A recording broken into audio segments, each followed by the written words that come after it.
Consolidação das Leis do Trabalho, a CLT, que aliás hoje completa 80 anos, mas quais as principais conquistas para o trabalhador brasileiro nesse tempo? Ocorreram avanços? Para responder essas questões, eu vou chamar ao vivo o Alan Garcia, para que ele possa nos trazer mais detalhes e mais informações sobre esse dia como é que eu poderia dizer, tão de reflexão para todos nós, né? Tão representativo para todos nós trabalhadores que estamos aqui trabalhando para levar a informação para você, trabalhador, que está, graças a Deus, descansando aí e que, graças a Deus, está também trabalhando. Alan Garcia, parabéns pelo nosso dia, pelo seu dia e também está aqui na luta para levar a informação. Boa tarde.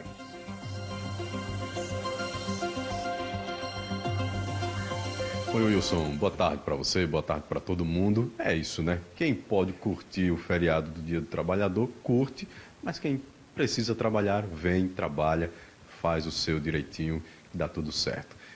No próximo fim de semana a gente folga e curte aí o sábado e o domingo. Para a gente falar sobre o dia de hoje, sobre as conquistas de hoje, precisamos voltar um pouquinho para entender a luta que foi durante todos esses 80 anos. Por isso a gente convidou a advogada trabalhista Tássia Costa para trazer um pouco dessa história. Aí eu disse, doutora Tássia, vamos falar sobre as conquistas de hoje, o que é que a gente tem, o que é que a gente pode comemorar. Ela disse, Alan, mas a gente precisa falar um pouquinho sobre o início. Por isso a gente vai ouvir um pouquinho. Doutora Tássia, por que é tão importante? A senhora colocou aqui, vamos falar um pouquinho do início. Por que é preciso entender isso? Boa tarde para a senhora. Boa tarde, Alan. Boa tarde, Wilson. Boa tarde, telespectadores. Boa tarde, doutora. Sim, é muito importante que a gente relembre de onde foi que iniciou onde a nossa CLT teve início, não é isso? Com o final ali do trabalho escravo, no iniciozinho lá atrás no nosso Brasil, naquela década de 10 e 20, iniciou-se o trabalho assalariado no país. A partir do momento que o trabalho assalariado começou, aquela disputa entre o capital e a mão de obra, né, do trabalhador se iniciou. A relação de trabalho, a relação do emprego é uma relação que sempre tem esse conflito. É o empregador que sempre tem a tendência de exigir o máximo que puder do seu empregado e o empregado sempre está buscando os seus direitos. Então, naquele período em que não havia cobertura legislativa, em que a gente não tinha uma cobertura dos direitos do trabalhador, iniciaram-se alguns conflitos. Dentre eles, e aí o maior deles, para a época, nessa década de 10 e 20, foi de 1917, que foi lá em São Paulo, uma greve que ocorreu que 10% da população, 50 mil trabalhadores, entraram em greve e foram pedir, exigir seus direitos. A partir daí, leis esparsas, leis soltas começaram a aparecer no nosso país, certo? Dando direitos e garantias aos trabalhadores. Essas leis, elas não eram compiladas, consolidadas em uma norma, em uma legislação só. A partir daí, no ano de 43, já na época do Estado Novo, com o presidente Getúlio Vargas, em que não havia essa comunicação de Congresso, certo? Porque nesse período o Executivo era quem editava, sem que houvesse essa comunicação com o Legislativo. Então, o presidente Getúlio Vargas consolidou, compilou, pegou todas as leis trabalhistas existentes à época, juntamente com inovações, porque não foi só uma compilação, há também essa pequena confusão, né? O pessoal acha às vezes que juntou todas as normas e fez a CLT.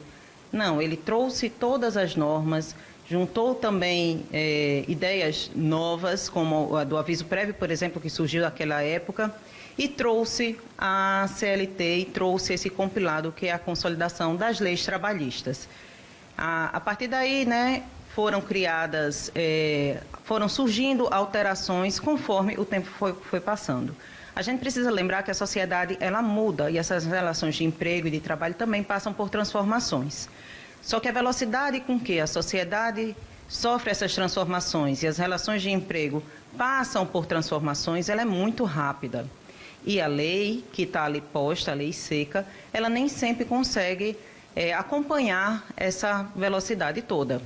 E por isso, ao longo desse período de 1943, que foi quando a CLT foi editada, até o ano de hoje, né, 2023, vem sendo realizadas alterações paulatinas, alterações pequenas ali da CLT, certo? E aí o que foi que aconteceu também, Alan? A grande mudança que nós passamos foi a mudança de 2017, que foi na época do governo Temer, quando teve a reforma trabalhista. A reforma trabalhista, ela, à época, foi muito criticada, porque ela aconteceu de forma muito rápida, sem que houvesse um estudo profundo, uma discussão maior junto à sociedade, aos sindicatos, aos trabalhadores, uma pesquisa maior do que poderia ou não poderia ser incluído ali.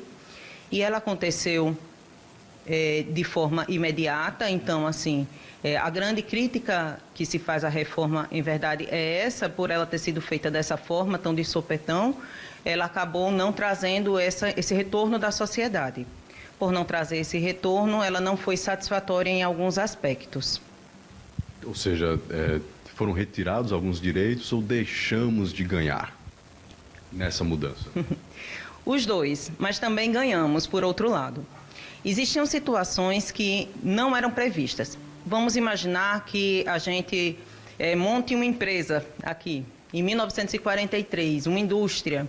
E aí a gente olha para o lado e vê que, com o passar dos anos, outra indústria produz mais do que a nossa. A gente substitui uma peça, outra e outra, e daí a gente vê que a substituição de uma peça ou outra não é suficiente, que a gente realmente precisa mudar a empresa inteira, a indústria inteira, o maquinário inteiro. Isso, mais ou menos, foi o que aconteceu com a norma. Não adiantava mais fazer pequenas reformas. Era preciso, de fato, naquele momento ou no momento próximo, fazer uma grande reforma, trocar tudo, realmente fazer um estudo mais profundo. E aí, nesse estudo mais profundo, como você me questionou agora, e aí a gente deixou de ter alguns direitos, perdeu alguns direitos? De alguma forma, sim, porque houve uma abertura para que os empresários negociassem individualmente também, junto aos seus empregadores. Aqui eu faço uma ressalva: não são todos os direitos que o funcionário, que o empregado pode negociar diretamente com o seu empregador. Ele não pode, por exemplo, dizer que não quer receber 13º ou que não quer gozar de férias. São direitos inegociáveis. Esses não são possíveis entrar em negociação. Entretanto, há direitos como condições como de jornada de trabalho, intervalo, em que sim, hoje em dia é possível fazer essa negociação de forma individual. Por isso, vários trabalhadores dizem que têm os seus direitos suprimidos. Por quê? Porque diante dessa relação empregado e empregador, em que ele detém menos força na negociação, ele se sente muitas vezes compelido a aceitar aquela negociação que foi imposta. Doutora Tássia, muito obrigado pelas explicações. Wilson, é uma conversa que precisa sentar para entender tudo, mas a doutora Tássia trouxe aqui um pouco, né, da história e o que temos hoje, o que nós trabalhadores, os patrões também não podemos fazer de jeito nenhum. Aproveite o feriado, para você que está trabalhando, agradeça também por ter essa oportunidade. Eu volto com você, Wilson.